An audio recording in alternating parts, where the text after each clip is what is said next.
O quão grande é Pep Guardiola? O quanto esse treinador conseguiu mudar o futebol? O quanto ele conseguiu pegar conceitos que já foram praticados anteriormente, como por exemplo, Rinus Michel implantou na Holanda de 74, seguido por seu discípulo Johan Cruyff, que implantou no Barcelona. Mas esses estilos, apesar de deixarem um legado, eles não conseguiram dar continuidade, eles não conseguiram materializar a ideia em troféus, né? Que é aquilo, a consagração de um bom trabalho. Por mais que Johan Cruyff tenha ganhado a Liga dos Campeões, nada chega perto do legado que Guardiola vai deixar. O que o Guardiola ele consegue não só unir a boa ideia com o resultado final, que é o título, poucos conseguiram. Poucos conseguiram. E no Manchester City, inclusive, ele mudou a história do clube. Ele não só havia feito isso lá atrás com o Barcelona, mas ele consegue fazer com um clube considerado o pequeno, o que está em ascensão, o que foi comprado em 2008 pelos árabes. Então, o que a gente pode dizer é o seguinte: esse cara vai fazer história. E esse cara, na verdade, já fez história, só que ele ainda tem muito a se fazer. Esse é o legal. Ele não terminou, ele ainda tem muito a se fazer. Ele prova isso com o título da Liga dos Campeões de sábado. Então, o que a gente precisa lembrar é que antes dele chegar no Manchester City em 2017, o Guardiola foi por 3 anos treinador do Bayern de Munique. Ele não deu certo, tá bom? Não deu certo no seguinte: ele não deu certo em levar o time à conquista da Liga dos Campeões. Ele chega a 3 semifinais seguidas, mas ele não consegue terminar o resultado dele, né? Terminar o trabalho dele, que era ganhar. Só que ele deixa um legado muito grande no Bayern. O Bayern ele passa a ser um time dominante e ele passa a ser um time não só fora de campo que ganha dos adversários, como sempre fez. O Bayern sempre foi o time rico da Alemanha, mas ele passa a dominar dentro de campo. E isso é levado para a seleção alemã também. A gente vê vários relatos de Philipp Lahm falando: olha, a gente levou para a seleção alemã o que ele mostrou para a gente no Bayern de Munique. Então a seleção alemã passa a ser dominante também, passa a ter 70% de posse de bola, um time que troca muitos passos, que adapta ao chamado tic-tac, assim como a seleção espanhola também, do Barcelona. Então todos esses legados deixados por Guardiola, que é tocar a bola, não só para atacar, mas também para se defender, de entender o jogo posicional. E isso foi muito bem feito no Bayern de Munique. Apesar de não ganhar a Liga dos Campeões, ele conseguiu fazer isso. Então, ele deixa a equipe alemã com 80% de aproveitamento. Isso é algo inacreditável. Em 3 anos de trabalho, 80% de aproveitamento. Ele vai para o Manchester City, ele enfrenta algumas dificuldades. Ele precisa fazer uma reformulação no elenco, tanto que essa reformulação, inclusive a grande saída do Joe Hart, né, a grande mexida no elenco, digamos assim, a saída do ídolo, do goleiro, para poder trazer um goleiro que use mais os pés, que consiga fazer essa saída de bola que ele tanto estava acostumado.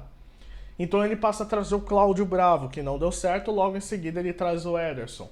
Mas na temporada 16-17, que ele ainda estava adaptando o estilo dele, que ele ainda estava fazendo a filosofia acontecer, ele fica em terceiro colocado na Premier League, por exemplo. Ele tem 23 vitórias, 9 empates e 6 derrotas, 80 gols marcados e 39 sofridos. Em números absolutos, isso é gigantesco. Mas para um cara que vinha de uma fama de ganhar enfileirados campeonatos nacionais, ficou aquele gostinho de quero mais. Mas se a gente pensar por outro lado, para o Manchester City, que jamais havia tido tanta dominância assim, isso já é uma vitória. Aí você pensa assim, o City já foi campeão anteriormente, inclusive com o gol do Sérgio Agüero na última rodada, mas nada muito parecido, em questão de dominância de jogo. E em questão de expectativa também, que o Guardiola ele chega para poder mudar o patamar do time. Então ele realiza essas mudanças. E aí acontece o seguinte: no ano seguinte já começa a ter resultados, porque não só o Guardiola foi para lá, ele levou toda a equipe que fazia parte do Barcelona, ele leva toda a inteligência que ele tinha lá do Barcelona em questão de analistas, em questão de desempenho, e ele leva para o Manchester City, fazendo uma reestruturação geral. Na temporada seguinte ele já é campeão da Premier League, ele foi campeão com 32 vitórias, 4 empates e apenas 2 derrotas. 106 gols marcados e 27 sofridos. Isso aqui é um absurdo. Isso aqui é um absurdo. tá bom? E na outra temporada de 2020, ele já foi segundo colocado, com 26 vitórias, 3 empates e 9 derrotas, 102 gols marcados e 35 sofridos. Essa temporada foi a do Liverpool, né, do Klopp. E a gente consegue distinguir essa questão do seguinte: o Manchester City é tão dominante que ele pode jogar no seu máximo, sim, mas ele pode se dar ao luxo de dosar as partidas. O Liverpool, quando ele ganha do City, principalmente esse campeonato aqui, evitando com que o City chegue a 5 Premier League seguidas, ele dá um recado muito claro: ele precisa jogar com corda esticada. Então o Liverpool, como ele é um time muito intenso, ele acaba tendo que sacrificar demais os seus jogadores. Com isso, acaba fazendo com que na temporada seguinte o clube tenha um mau desempenho. Isso aconteceu do ano passado para agora. O Liverpool também jogou com a corda esticada, quase foi campeão da Premier League também, porém, nessa temporada ele já foi mal. Diferente com o City, que ele consegue manter uma regularidade. E isso acontece na temporada 21. Campeão com 27 vitórias, 5 empates e 6 derrotas. 83 gols marcados e 32 sofridos. Isso aqui é um absurdo, tá bom? Em 22 a mesma coisa também, campeão, 29 vitórias, 6 empates, 3 derrotas. 99 gols marcados e 26 sofridos. Ou seja, a gente está falando de um cara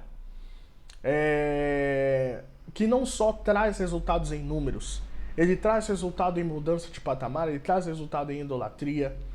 O legado que o Guardiola ele deixa é um legado do longo prazo, tá? Sempre ficavam falando com a piada: olha, esse clube não é nada, esse clube é pequeno. E a gente pode fazer um contraponto com o Paris Saint-Germain. O Paris Saint-Germain, ele também é um time que tem dinheiro. Ele também é um time que abraçou e ele tem um projeto. O projeto é contratar estrelas para poder dar resultado. Independente do treinador, independente da filosofia, eu quero resultado através da compra de estrelas. Deu certo? Não. Poderia ter sido um projeto vencedor? Sim, se o Paris Saint-Germain tivesse vencido a Liga dos Campeões em cima do Bayern de Munique. Isso não aconteceu. É muito melhor a gente prevalecer e engrandecer aquele trabalho claro que está sendo feito, aquele trabalho de longo prazo, de mudança nas estruturas, para depois você pensar em algo grandioso. Então o Manchester City ele começa com a seguinte filosofia: olha, eu quero dominar a Inglaterra. Dominou a Inglaterra? Beleza, vamos para o próximo patamar, que é dominar a Europa. Lógico, se a Champions tivesse sido vencida antes, seria muito melhor. Porém, a gente pode destacar o seguinte: quanto mais elaborado o plano, melhor. Ou seja, não é agora, não é de curto prazo. E ao ponto de que a gente tem quase certeza que se o Guardiola sair, mais cedo ou mais tarde, ele vai sair do clube, o projeto tá ali, a filosofia tá ali, e eles vão conseguir dar continuidade. Eles podem revelar jogadores, eles podem contratar, mas com cautela. Tanto que essa foi a primeira temporada que o Manchester City deu lucro na janela de transferências. Sim, nas anteriores havia dado prejuízo. Ou seja, tem tentativas e erros, tem paciência, tem estudo, tem metodologia por trás. Então, esse cara, ele deixa várias lições pra gente. No Manchester City, atualmente, ele tem 77% de aproveitamento. Ele já ganhou 5 Premier Leagues, 4 Copas da Liga Inglesa, 2 Supercopa Inglesa, 2 FA Cup, que é a Copa da Inglaterra, e uma Champions League. Tem tudo para ganhar o Mundial, tem tudo para ganhar a Supercopa da Europa e aumentar sua fila de títulos. Qualquer coisa que engrandeça o Guardiola ainda é pouco. E depois que ele parar, a gente vai lembrar: olha, assim como o Rinos Mitchells, assim como o Alex Ferguson, que marcaram o futebol, esse cara vai marcar. Existe um futebol pra mim antes e depois do Guardiola. E ele prova isso mais uma vez. Eu gostaria de saber o que você tem a dizer. Deixa aqui nos comentários, deixa seu like no vídeo, se inscreva no canal para poder ajudar a gente. Você acha que o Guardiola é o melhor treinador de todos os tempos ou não? Você acha que tá viajando? Você acha que são números inflados? Enfim. Qual a sua opinião? Coloque aqui nos comentários. Curta, se inscreva no canal. Tamo junto e até a próxima. Valeu!